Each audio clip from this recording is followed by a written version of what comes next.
जय शिवराय सर्वांना. हा.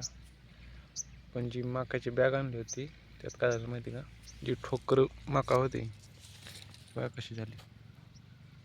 म्हणजे जी ठोकर बी होतं त्यात ती झाली मोठाली, आणि जे छोटं बी असतं त्यात हे बघा, अशी उगली.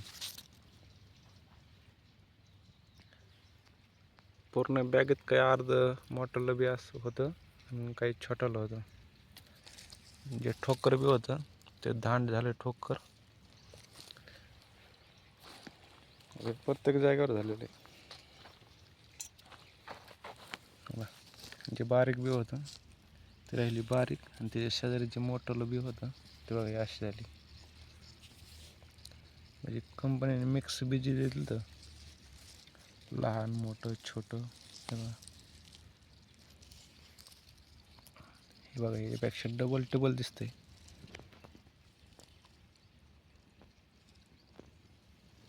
प्रत्येक जागेवर झालं असं. पूर्ण बीच मिक्स होतं बॅगेमध्ये.